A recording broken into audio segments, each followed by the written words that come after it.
Boa noite, meus amigos. Estamos aqui de volta. Como sempre, começamos invocando a Santíssima Virgem Maria, o Santo Padre Pio de Pietrelcina, e que rogue a Deus que nenhuma injustiça se cometa nesse programa. Muito bem. Mas uma coisa inteiramente justa é o seguinte: num teste recente feito pela empresa Education First, empresa internacional dedicada a testar alunos do curso secundário, os brasileiros foram rebaixados no nível de proficiência em inglês do nível baixo para o muito baixo, né? Então, não há limite para, né, o progresso vertical do Brasil, né? Agora, o curioso é o seguinte: o curioso é que o responsável por isso, o responsável por todo esse pacote educacional no Brasil, o Sr. Fernando Haddad, é um dos prediletos para a Prefeitura de São Paulo. Não é uma coisa maravilhosa? Ou seja, o eleitor brasileiro não junta uma coisa com outra, né? Ele vota baseado em impressões da semana. Ele não quer saber da história dos planos, ele não sabe de onde está indo. E, por outro lado, isso prova, mais uma vez, que o tipo de oposição que o José Serra move ao PT é perfeitamente ineficiente e foi concebido para ser ineficiente. O Serra, ele é armazém de pancadas do PT. Ele só serve para isso, essa é a carreira dele. Tá certo? E aparentemente está satisfeito, né, com isso. Você não pode esquecer que o Lula, anos atrás, ele disse o seguinte: ele disse, olha, eu e o José Serra inauguramos no Brasil um novo estilo de fazer política. E também, quando você sabe que o PT e o PSDB nasceram do mesmo grupo de intelectuais russianos, você entende que o PSDB tem uma função nesse conjunto. É claro que nem todos eles, nem todos os militantes, nem todos os líderes do PSDB estão informados disso, né? Então, veja, no Brasil, um político que se interessa pela história do seu próprio partido já é uma exceção extraordinária, né? No Brasil, você querer saber de onde as coisas saíram é considerado um luxo, e até um pedantismo. Onde já se viu você querer saber quem foi que fundou o partido, por que fundou? Isso aí está com frescura, rapaz, né? No Brasil, qualquer tentativa de averiguar qualquer coisa é frescura. E por isso acontecem coisas, né? É, como esse cidadão aqui do município de Coatis, Rio de Janeiro. É um cidadão que tem um terreno lá, ele tem escrituras já centenárias, né? O avô, bisavô, tetravô dele morava lá. Ele saiu por um tempo do terreno, quando voltou, não é mais seu, agora aqui é o quilombo. Ele falou, mas nunca teve quilombo aqui, porra. Não tem nenhuma prova que existiu quilombo, e ele tem todas as provas de que ele sempre possuiu a terra. Pior, é o seguinte: o sujeito é preto. Quer dizer, ele podia dizer, eu também sou descendente de escravo. Qual é, porra? Agora você tem escravo classe distinta, né? Tem escravo preferencial, e é assim, é sempre no meu cu e no vosso não. É sempre assim, porra. Tá vendo? Então, isso é a mesma coisa que lá em Roraima, né? Que tem duas classes de índios. Tem os índios preferenciais, que os índios são. Você chega lá o seguinte: todo mundo é índio. Você olha, não tem um branco, né? Mas tem uns índios que recebem subsídio, terra, implementos agrícolas, etc, etc. E tem os outros índios que só tomam no cu. É divisão trabalho, porra. Né? Então, alguém me lembra aqui a seguinte coisa, deixa eu ler aqui para vocês. É muito interessante isso aqui, né? O Bruno Campelo me escreve aqui, dizendo o seguinte: estava escutando hoje o troço de 7 de dezembro de 2009 e ouvi a mensagem que o senhor Euclides de Oliveira Júnior enviou para o professor Lara. Nessa mensagem, o senhor Euclides disse ter recebido de Deus uma mensagem sobre uma ação divina que se cumpriria em 3 anos. Segundo entendi, a mensagem teria sido recebida no dia 13 de novembro de 2009. Portanto, 3 anos estarão completos no dia 13 de novembro de 2012, no qual, como se pode ver através desse link, haverá um eclipse total do Sol, segundo a NASA. Então vamos ficar atentos para o 13 de novembro, né? Porque aquelas mensagens do Euclides sempre me pareceram muito sérias, muito muito verdadeiras e até onde correspondentes aos fatos. Então, vamos ficar atentos, né? Agora, para não dizer que está tudo perdido, né? Na França, eles fizeram flash mob em 75 cidades em defesa do casamento tradicional. Você vê, a França tem uma imagem de ser um país onde todo mundo é comunista, esquerdista, etc. Não é não, meu filho, porque todas as vezes que eu estive na França, você ia na missa, quarta-feira, terça-feira, 3 horas da tarde, a missa estava cheia. E não era só velhinha que ia lá, não. Era pessoa de todas as igrejas. Todas as igrejas que eu fui, era assim. Eu fui lá numa igreja, a igreja era do século IX, né? E estava lá um padre fazendo um sermão muito sério, a igreja cheinha, dia de semana, à tarde. Outras igrejas que têm mais prestígio, como a famosa igreja da Rue du Bac, onde você tem a tal da medalha milagrosa, é assim, então está assim o tempo todo. Então, quer dizer, a gente vê que existe também, como sempre, existe uma França real e uma França oficial. A França oficial que aparece na mídia, né? Agora, é verdade que na sondagem de opinião, no mundo inteiro, o Barack Obama é o candidato preferido no mundo inteiro, exceto nos Estados Unidos, né? E entre os países que o preferem, então, a França, evidentemente, mas a pesquisa certamente foi feita só em Paris, e o Brasil, é claro. Agora, sabe onde ele teve menos votos, ainda que sendo presidencial? No Quênia. Porque lá eles conhecem a peça, porra, tá entendendo? Ele já sabe do que se trata. A família do Barack Obama, ela está tudo metida com Al-Qaeda, Hamas, essas merdas todas, né?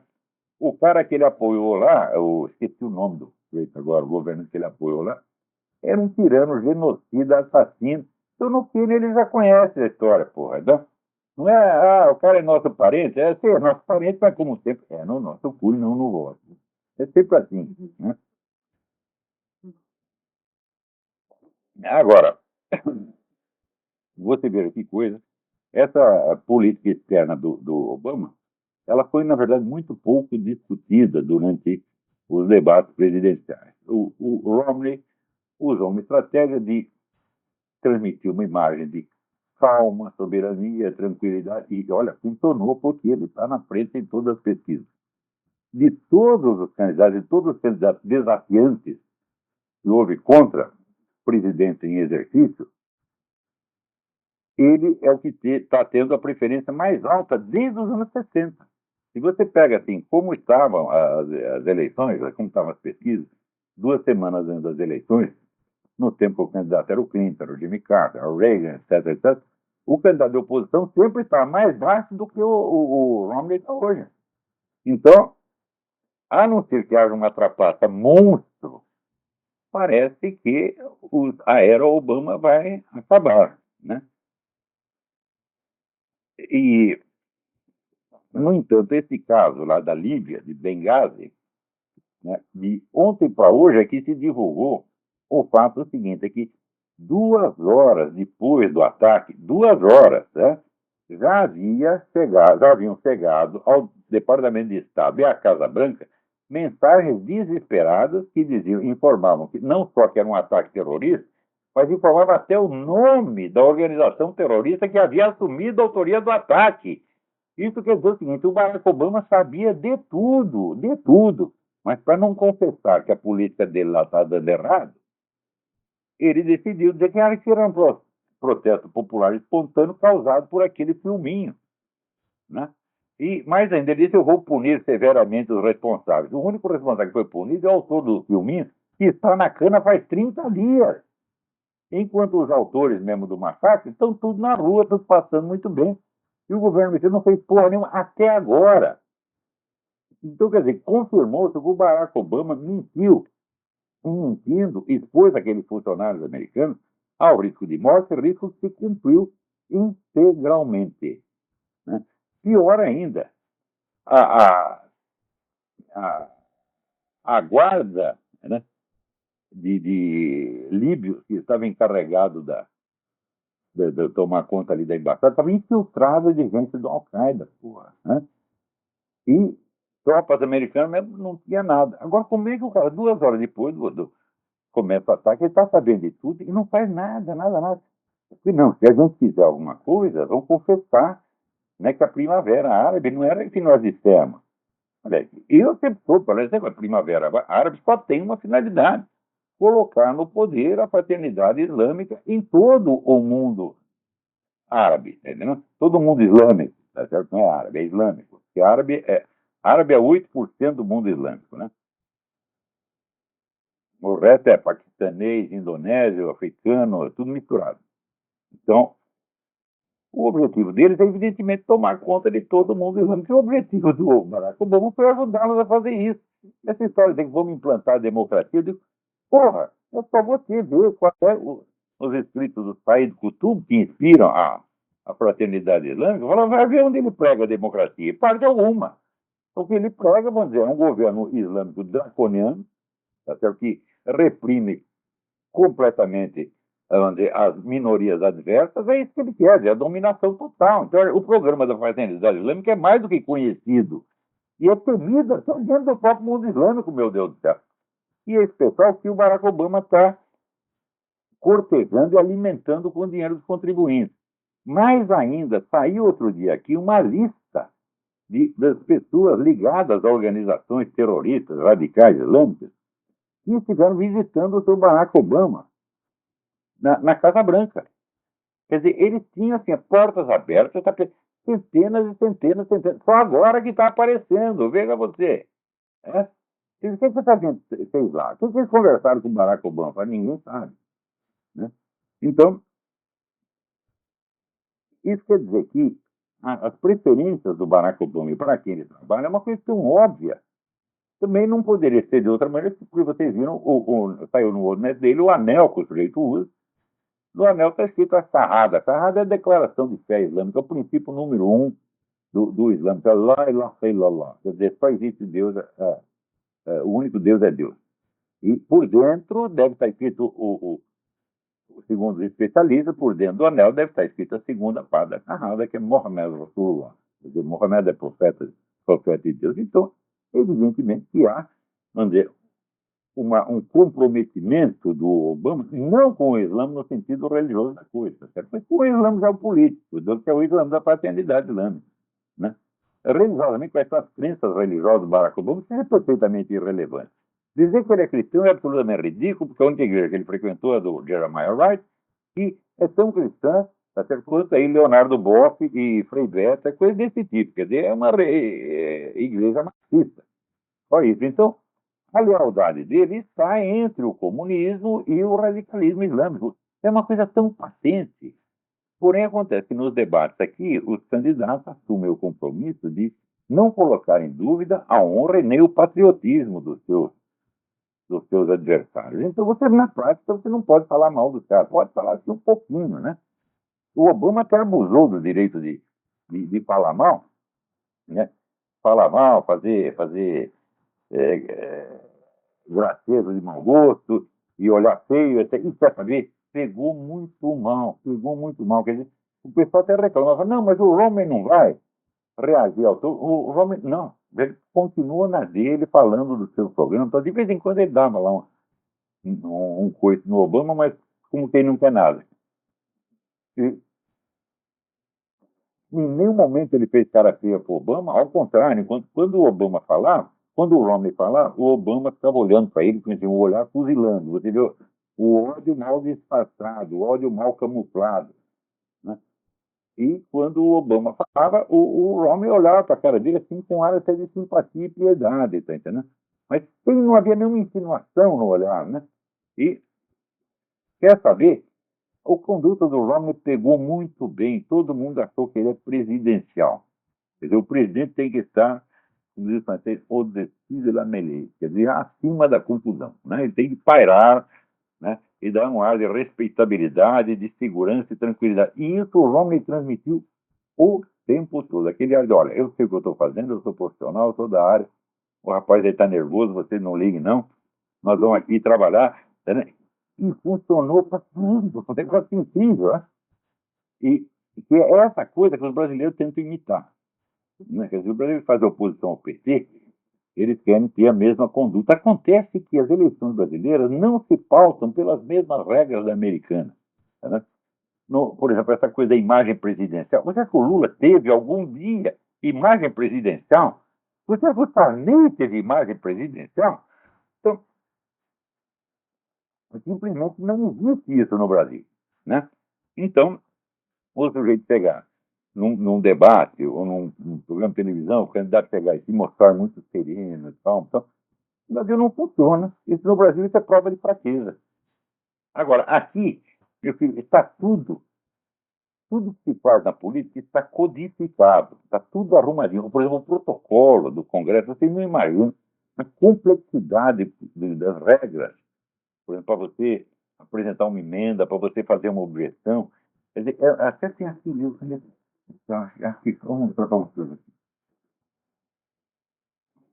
Aqui, Robert's Rules of Order. Isso aqui é o seguinte: você só abrir a boca no parlamento, ele tem que decorar esse negocinho. É tudo cheio de regras. Tá certo? E nas eleições também é tudo cheio de regras. Tem que andar direitinho, tá? Então, claro, você pode de vez em quando fazer uma piadinha, tá? Mas você não pode, por exemplo, mostrar que você tem raiva do adversário. Eu acompanhei, eu vi alguns dos debates do Ronald Reagan, né? Durante as duas eleições que ele venceu. Ele fazia umas piadinhas, mas ele nunca estava bravo. Ele estava sempre tranquilo, numa boa, com simpatia, né? E também não pode caprichar muito na simpatia, não pode puxar saco, tá entendendo? Então o negócio aqui é assim, é como se fosse a corte de Luís XIV. Né? Tem um protocolo e tem que seguir o protocolo. No Brasil não tem protocolo nenhum, porra. Tá? Quer dizer, você vê, a democracia brasileira tem quantos anos? Começou em 1988. Não tem tradição nenhuma.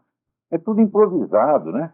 E depois, logo veio o Sarney, né? Você, o Sarney parece aquele tipo do político interiorano mesmo. Depois veio o Lula, meu Deus do céu, né?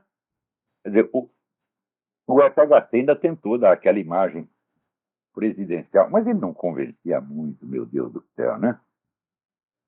Vocês lembram que numa eleição, quando um dia, na eleição, o Fernando Henrique era candidato, ele foi, entrou na sala do governador, sentou na cadeira de prefeito, exatamente, sentou na cadeira de prefeito. Né? Daí o Jânio Quadros, quando voltou, que era o prefeito, ele foi lá com inseticida. Imagina você fazer uma coisa dessa nos Estados Unidos. Não, você sentou na cadeira da prefeito antes de ser prefeito? Não pode. E o outro desinfetou com inseticida também não pode. A carreira dos dois teria acabado imediatamente aqui. Ninguém mais votaria neles, nem para representante municipal aqui em Colônia Heights, tá entendendo? No Brasil, o Brasil tudo é circo. E o truque aí é fazer um circo de um nível um pouco mais inteligente, mais inventivo. Esse é o truque. Foi assim que o Jânio Quadros fez a carreira dele. Né? Porque ele era um tipo circense e o seu grande adversário, que era Adhemar de Barros, também era tipo circense. Tá certo? Mas o Jânio conseguiu ser mais engraçado, então se elegeu o presidente, porra. Então, agora, é isso que esse pessoal aí tem que aprender, inclusive Zé Serra. Né? Você olha o Zé Serra, meu Deus, o Zé Serra é um tipo totalmente sem graça. Quer dizer, essa imagem presidencial de seriedade não tem nada a ver com ser sem graça. Ronald Reagan não é sem graça. O Romney não é sem graça. Né? O Romney ele tem esse, como é que diz, essa imagem de simpatia, sex appeal, a mulherada fica toda louca por causa dele. Né? O Obama também tinha, mas agora o Obama envelheceu 20 anos em 4, né? Ele está lá, capenga, né? Tentando mostrar força, e uma força que já não tem. E, além disso, ele não tem um currículo para apresentar. Porque o Obama chegou lá e disse: nós vamos fazer isso e mais isso, e mais isso, e mais aquilo, e mais aquilo. A pergunta que aparece automaticamente é: por que você já não fez nesses 4 anos? Né? E depois, as gozações que ele fez eram todas gozações muito sarcásticas, muito cínicas, né? Quando, por exemplo, o Romney disse que estava faltando navios na Marinha Americana, ele disse, não, também estão faltando cavalos e baionetas. Como que ele diz, navio está ultrapassado. E o pessoal militar ficou tudo ofendido com isso. Quer dizer que navio é a mesma coisa que cavalo e baioneta, meu filho. Né? Quer dizer, o Obama já não tem muito prestígio com os militares. Falando nisso, falando em militares, você vê o esforço do governo para cortar o orçamento militar, forçar o negócio do exismo nas Forças Armadas, tá certo? E, além disso, desmoralizar mesmo as Forças Armadas com declarações que o Obama andou fazendo por aí, como, por exemplo, os Estados Unidos eles ditam, né, o destino dos outros países e tal. Bom, as Forças Armadas mas o ambiente das Forças Armadas foi deteriorando, e hoje em dia, meu filho, você tem mais suicídios nas Forças Armadas, né? Morre mais gente de suicídio, né, do que morre no Afeganistão. Os caras estão cheios, não tem mais perspectiva. Quer dizer, outra coisa, aumentou formidavelmente o número de estupros, que antes era raridade nas Forças Armadas. Agora liberou o negócio gaysista lá, começou uma onda de estupros héteros e homos, quer dizer, virou bagunça. Então o cara que está lá faz 20 anos, né, que apostou a sua vida naquilo, e a gente sabe aqui, a que ponto o americano, não o militar, todo mundo aqui é patriota, o milico é 100 vezes mais patriota. Né? Você vê também na sociedade, o respeito que essa sociedade tem pelas Forças Armadas é uma coisa extraordinária. Todo lugar que você vai, é que desconto para militar, no restaurante, no posto de gasolina, loja de roupa, loja de sapato, todo lugar desconto para militar. O pessoal aqui, quando fica sabendo, né? Outro dia mesmo, meu filho se apresentou, eu estou nos Marines, né? O cara é um velhinho, então, parabéns pelo serviço que você está prestando à nossa pátria. Então, todo mundo faz assim, né? Então, o pessoal está acostumado, os militares estão acostumados a ser honrados. De repente, ele vê a profissão deteriorando, né? Sendo sucateada e aviltada. E diz, agora o que eu vou fazer? Eu estou aqui faz 20 anos, não sei fazer outra coisa, para onde que eu vou? Eu vou estourar os miolos. Né? Então, isso aí tudo vai para a conta do seu Obama. Né? E agora, fala em Obama, apareceu na televisão o Donald Trump dizendo a coisa mais óbvia do mundo. Olha aqui, se você apresentar os seus documentos, os seus passaportes, o seu histórico escolar, seus registros médicos, tudo que você escondeu, não só na campanha de 2008, como escondeu durante toda a sua gestão, para apresentar agora, eu darei 5 milhões de dólares para qualquer organização de caridade que o senhor indique. Pode ser a Associação do Câncer, contra o AIDS, o Raio Comparto, onde o senhor quiser, que vai render para a sua candidatura, evidentemente. Né? Então, ele lançou esse desafio, e é claro que não haverá resposta. O Obama não pode mostrar esses documentos. Ele não pode por 2 motivos. Primeiro, passaporte. Ele fez uma viagem para a Indonésia no tempo em que o ingresso de americanos nesse país era proibido. Né? Então a pergunta, com que passaporte ele entrou na Indonésia, porra? Então tem um passaporte estrangeiro por aí. E se ele tem um passaporte estrangeiro, então ele tem nacionalidade estrangeira. Né? Mesmo tendo nascido nos Estados Unidos, ele tem uma segunda nacionalidade, o que é proibido. O presidente americano não pode ter 2 nacionalidades. Não importa onde ele nasceu. Se ele pegou uma nacionalidade indonésia, ou paquistanesa, ou brasileira, ou raicoparta, ele já não pode ser presidente. Com relação à história escolar, ele não pode mostrar por quê? Porque ele entrou no Occidental College como estudante estrangeiro para pegar a bolsa. Né? Então, das duas, ou ele é estrangeiro mesmo, ou ele falsificou documento para pegar a bolsa. Nos 2 casos, ele está ferrado. Ele não pode mostrar documento nenhum. Aquela porra da certidão de nascimento é assim, então nem se fala. Se tem uma coisa que foi averiguada, provada, testada e confirmada, é que a certidão de nascimento do Barack Obama foi falsificada. Né? Não adianta dizer que é teoria da conspiração, não adianta fazer piadinha, tá certo? Porque os fatos são os fatos e algum dia isso vai aparecer. Você vê que postura do Barack Obama durante esses debates é a de quem está defendendo mais do que uma carreira política. Ele está defendendo o próprio cu.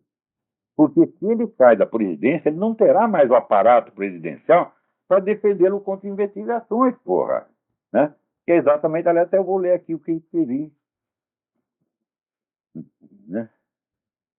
Para vocês, deve estar aí no Diário do Comércio também. Temos o maior dos perigos. Tudo na vida de uma democracia depende do seguinte: os cidadãos deixam-se mais facilmente persuadir por provas e documentos ou por um sorriso sarcástico de superioridade vagamente atemorizante. O sucesso de Barack Hussein Obama nos Estados Unidos, bem como o do Foro de São Paulo na América Latina, deveu-se inteiramente ao predomínio da segunda hipótese. Quer dizer, pelo menos no Brasil, todo mundo sabe que é assim. Você vê uma pilha de provas, documentos, etc, etc, etc. Daí o outro faz assim, pronto, ganhou a discussão. Quer dizer, a afetação de superioridade convence a plateia. Por quê? É tudo um bando de cagão. Né? O brasileiro, ele é, assim, como é? No fundo, o brasileiro é tímido. E é um carente afetivo. Ele precisa de aprovação, coitadinho. Né? Então, quando aparece alguém que bota a banca para cima dele, ele sempre acha melhor puxar o saco do cara, dizendo, esse cara deve ser importante. Né? É que nem na Romênia, depois de 30 anos de comunismo, você gritava com o romeno e ele obedecia, já. Eu vi isso, porra. Né? Então no cinema não tinha lugar. Apareceu duas cadeiras imediatamente. Por quê? Ela pensou, esse cara deve ser da KGB. Né? Como é que chamava? La Securitate. A Securitate é a KGB romena. O cara deve ser da Securitate. E no Brasil não teve comunismo. Mas você teve 100 anos de insegurança. Aliás, esse negócio já veio de Portugal, porque Portugal é um negócio desse tamanho, que era assim, um dia que ele era ocupado pelos muçulmanos. Os muçulmanos mandavam. No dia seguinte, via a tropa cristã, botava os muçulmanos para correr, agora os cristãos se mandam. No dia seguinte, voltavam os muçulmanos. Então, por exemplo, ali no meio, levando porrada, ele disse, bom, agora o que eu vou fazer? Eu vou obedecer todo mundo. Né? Então, daí aconteceu aquele negócio. Né? Quando a Espanha invadiu Portugal, veio lá aquele exército monstruoso, né? Criado pelo Conde Duque de Olivares, e na fronteira tinha uma ponte, e na ponte estava um pastorinho de cabras. Né? O pastorinho viu o Conde Duque e disse assim, possivelmente pode passar que não lhe farei mal. O Conde não foi agredido pelo pastorzinho. Né? Então, é assim, quer dizer, muita insegurança, muita imprevisibilidade, faz com que as pessoas acabem se acovardando e aceitando qualquer coisa, mediante uma simples afetação de importância. Então, provas e documentos não mostram que eu tenho autoridade, mostra apenas que eu estou dizendo a verdade, mas que importa a verdade. Né? Aqui tem a verdade, um cara entra com a verdade e o outro entra com uma afetação de importância. Quem é que tem o poder? O cara da importância. Né? Então, vamos lá. Lá como cá, a grande mídia, em massa, esquivou-se à obrigação elementar de investigar e informar, preferindo um jogo de cena destinado a inibir, mediante a ameaça velada da humilhação e do ridículo, todas as perguntas politicamente indesejadas. O medo do ridículo é a coisa mais ridícula do mundo. Vocês não leram a história de Jesus Cristo, meu Deus do céu. Jesus Cristo não foi submetido a um ridículo, a humilhação, cuspiram no cara, fizeram o diabo. Se nem Jesus Cristo escapou, como é que nós vamos escapar? Agora, o brasileiro tem a ilusão de que ele vai escapar. Ele nunca vai ser exposto ao ridículo. Aí você já caiu no ridículo, pô. Então, se fizerem piada de você, piada sarcástica, piada maldosa, você faz, inventa uma outra piada pior do cara, pô. Por que vai se incomodar tanto com isso? Então, vamos lá. A bem disciplinada uniformidade desse comportamento não pode ser explicada por nenhuma convergência acidental de preconceito. Sem nenhuma exceção visível, tanto as empresas quanto os repórteres, redatores e editores definitivamente tomaram posição e mostraram colocar os interesses das suas facções políticas prediletas bem acima do dever jornalístico de investigar, de informar e, sobretudo, de ouvir os dois lados.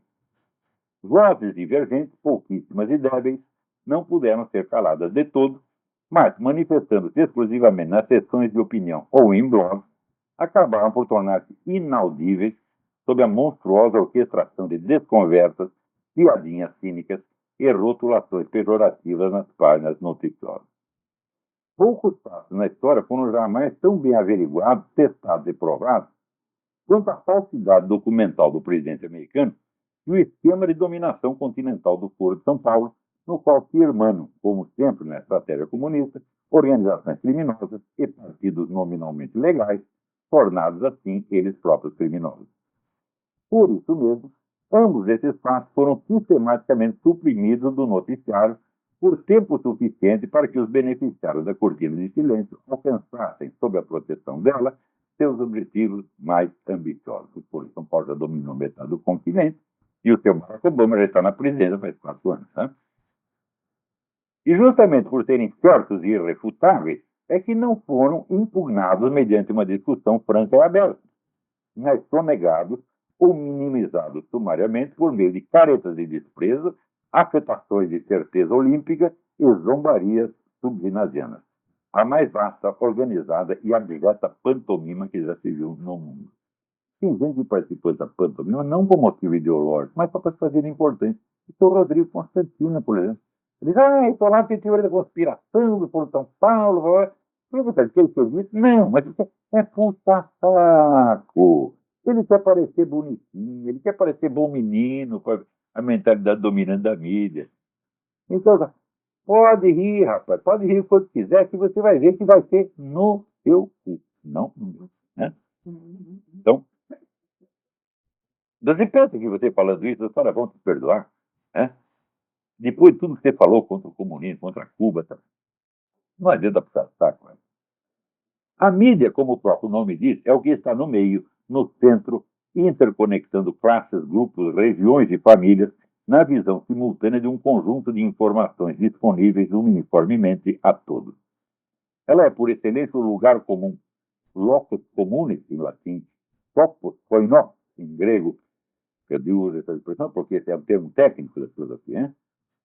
A fonte das premissas geralmente aceitas numa comunidade humana como garantias de verossimilhança e razoabilidade, bases de toda argumentação e crença. Ela desfruta, assim, de uma autoridade mais ampla e avassaladora do que qualquer casta sacerdotal jamais dispôs no passado em qualquer lugar do planeta. Até aproximadamente os anos 70, alguma idoneidade no exercício dessa função suprema era garantida nas democracias pela variedade ideológica das publicações que livremente concorriam no mercado, como, por exemplo, no Brasil da segunda gestão Vargas, A Última Hora de Samuel Weiner na esquerda e o Estadão na direita. Desde então, não só nesse país ou nos Estados Unidos, mas em todo o hemisfério ocidental, a concentração das empresas em poucas mãos, aliada à progressiva padronização das mentes dos jornalistas por intermédio do ensino universitário que as forma, reduziu a mídia a instrumento de governo e força uniformizadora da alma popular, sem que ela nada perdesse do prestígio residual de locus comunes adquirido em épocas de maior diversidade e franqueza.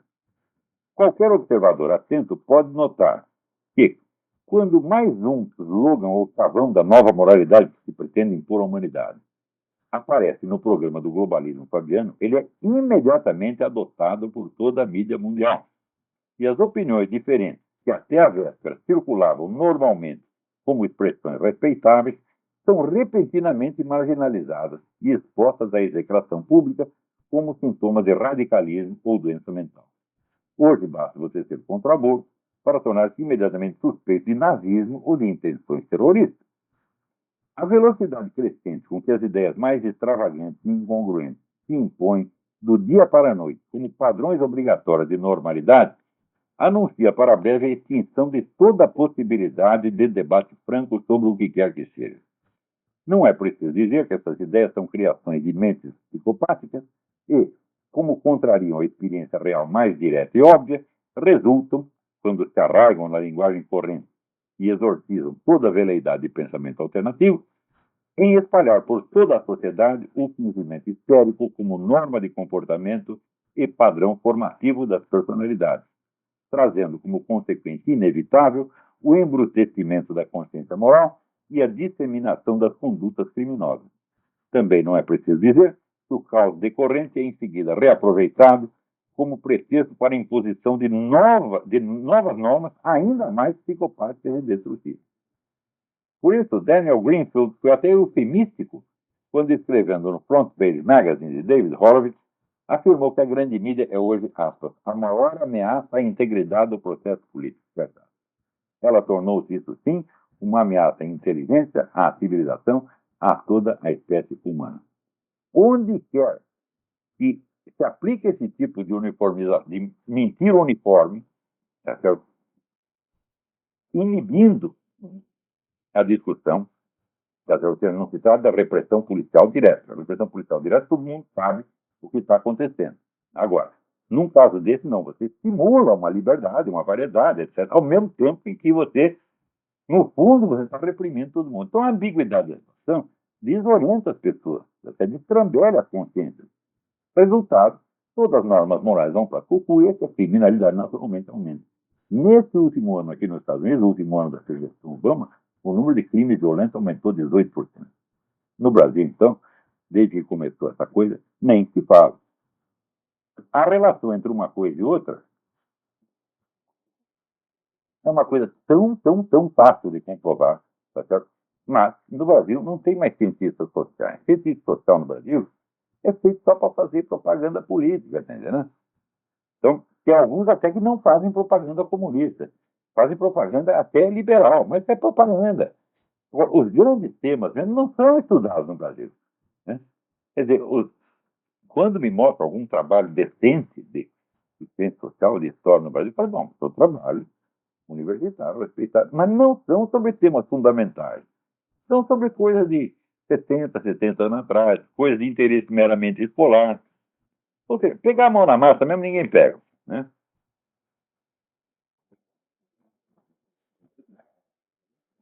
Agora, não deixe de. Procure esse artigo do Daniel Greenfield no Front Page Magazine, frontpagemag.com. Frontpagemag.com. É excelente revista do David Horowitz. Né? Alô, tem alguém na linha aí?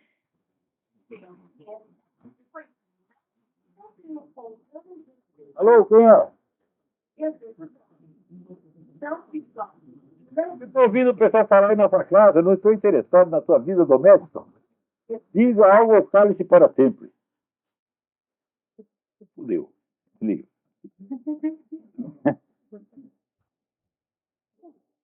Então, né, aqui chega uma notícia horrorosa sobre rapto e estupro sistemático de crianças cristãs no Paquistão. Um negócio impressionante. E aparecem refugiados árabes, refugiados africanos, toda hora dizendo, escuta, esse pessoal islâmico lá, eles são muito mais racistas do que tudo no Ocidente. Ah, mas quem é que não sabe? Pô? Eu já sei aquela de São Mauro, discussão tudo, amor, o pessoal muçulmano foi campeão mundial de escravidão. Certo? E até hoje, no Sudão ainda tem escravidão. Né? Então, outra coisa, quem inventou a teoria racista foram autores islâmicos. No século X, XI, já tinha toda a teoria racista. Veja, que no Ocidente só iria aparecer no século XVIII, leia a história da ideia de raça do Eric Voegelin, e Raça e Estado, os dois livros do Eric Voegelin, o racismo só aparece mesmo na sociedade ocidental no século XVIII, quando vai se formando a moderna biologia, então aparece o conceito biológico de raça, e daí aparecem os doutrinários dizendo, isso é uma boa ideia, isso aí nós provamos a nossa superioridade pela biologia. Isso já estava no mundo islâmico desde o século IX, X e XI. Né? E não era um cara aqui, não, eram os pensadores mais importantes, quer dizer que o racismo era normal e oficial em todo o mundo islâmico. Né? Então, não há nada para estranhar nisso aí. Alô, quem é? Alô?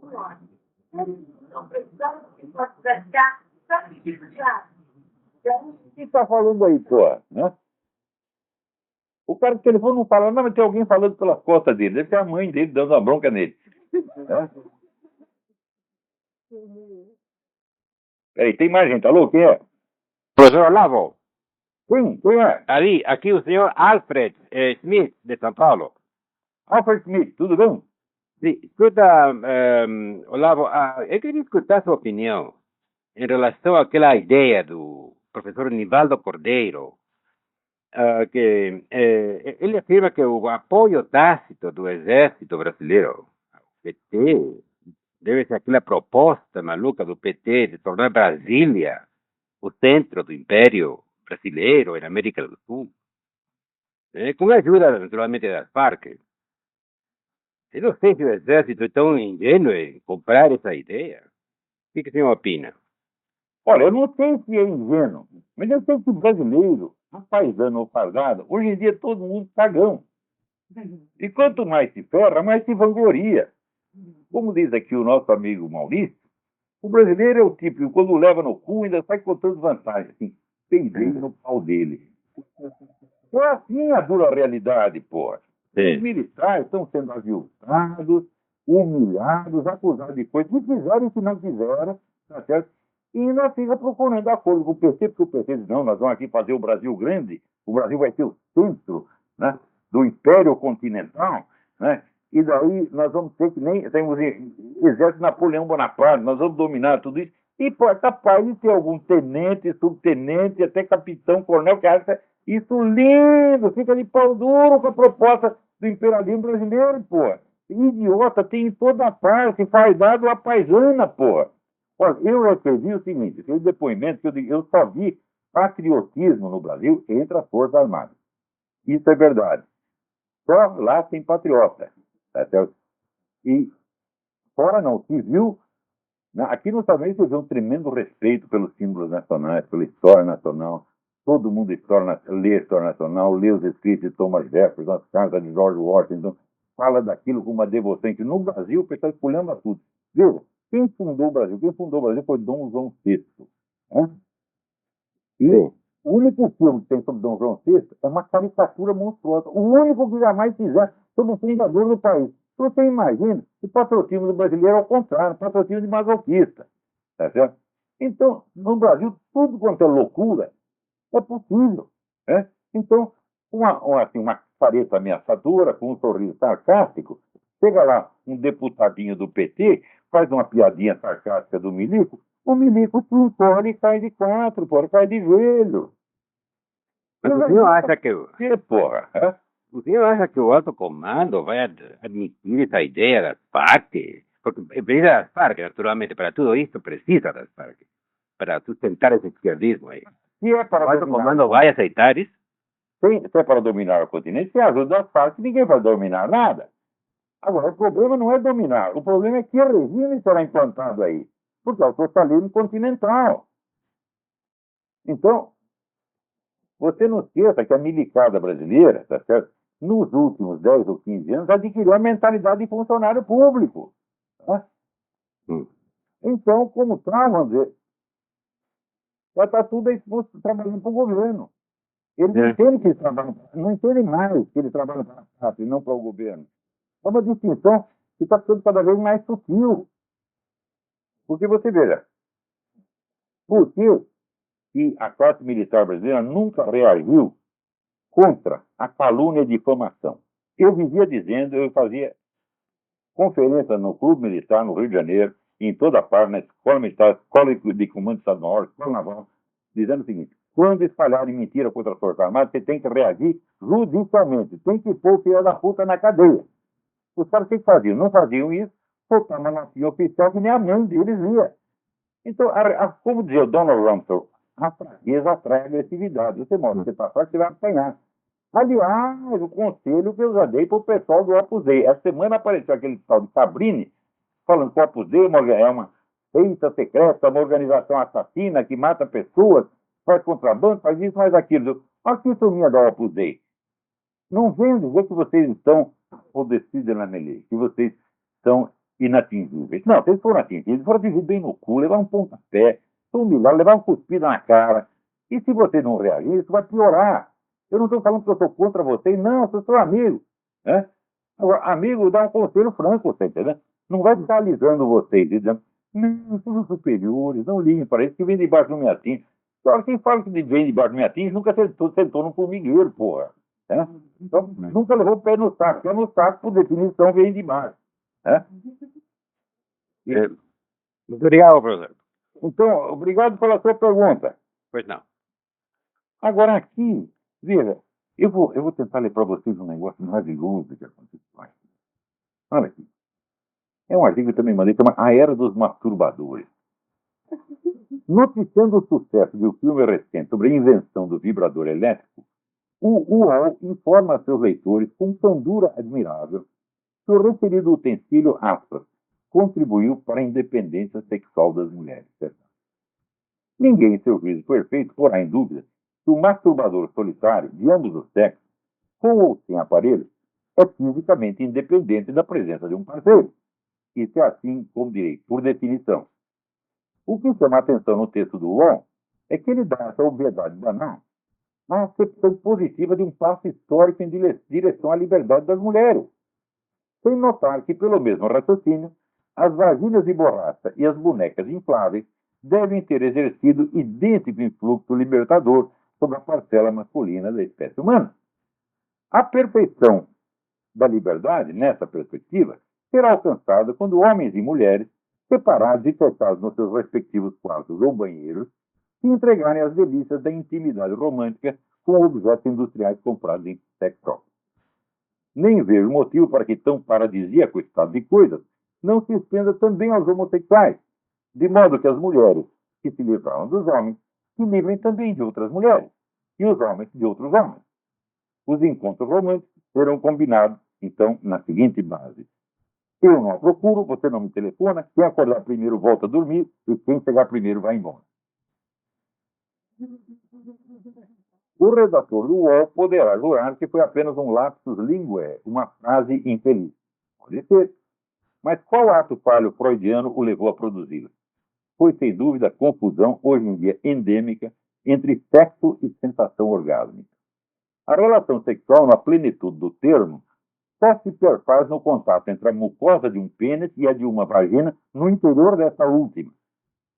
Acrescentando mais um elo a uma cadeia genética que vem desde o princípio dos tempos, esse ato transfigura dois seres humanos e agentes criadores na história da espécie biológica e traz consigo implicações bioquímicas e até alquímicas que lhe dão literalmente um sentido cósmico.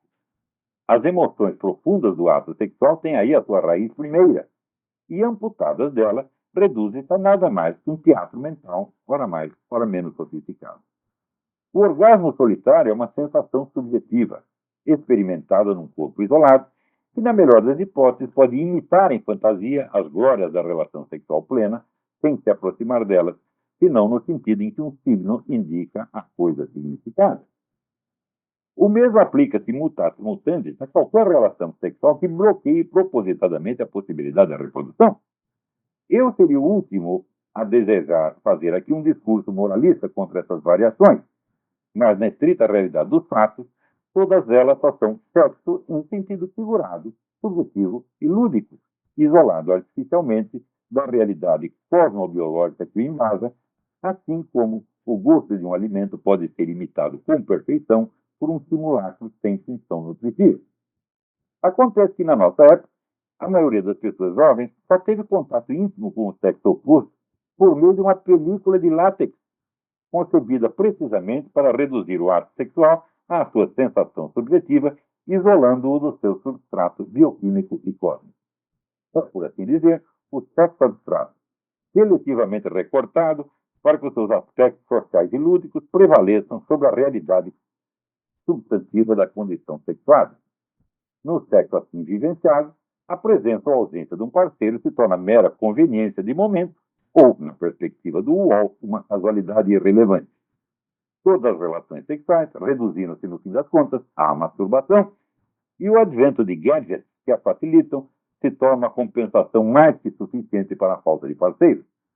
Quando Karl Kraus disse que, aspas, às vezes a mulher chega até a ser um substitutivo satisfatório da masturbação, fecha aspas, não imaginava que em poucas décadas a piada se transmutaria em realidade universal. Mas o que são esses gadgets em comparação com a internet? O grosso da circulação na rede constitui-se de exibições erótico-pornográficas que dispensam o masturbador solitário até mesmo de qualquer esforço imaginativo. Os parceiros já não estão separados por uma película de látex, nem mesmo por uma mera diferença de zona postal, mas por distâncias transcontinentais só transpostas por sinais eletrônicos. É natural que, nesse quadro, o senso da relação sexual concreta desapareça e a palavra sexo passe a significar qualquer coisa que facilite o acesso às sensações orgásmicas. Que semelhante processo venha acompanhado da infantilização das massas não é mera coincidência. A origem dessas confusões está ligada, evidentemente,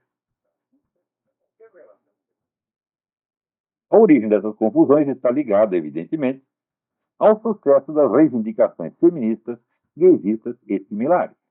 Muitas dessas reivindicações são justas. Como sabemos que o são? Sabemos porque temos princípios universais do bem e da justiça que podem ser aplicados aos casos particulares, mesmo raros e excepcionais. Mas quando esses princípios desaparecem do cenário cultural e, no seu lugar, as exigências de grupos específicos assumem o papel de mandamentos universais, a desorientação das consciências segue-se necessariamente e instaura, em nome de pretextos parcialmente justos, a injustiça geral, que acaba por se tornar indiscernível da justiça autêntica. É então que as pessoas começam a pensar e escrever como o redator do UOL. Então, eu acho que... Agora, para terminar, tem aqui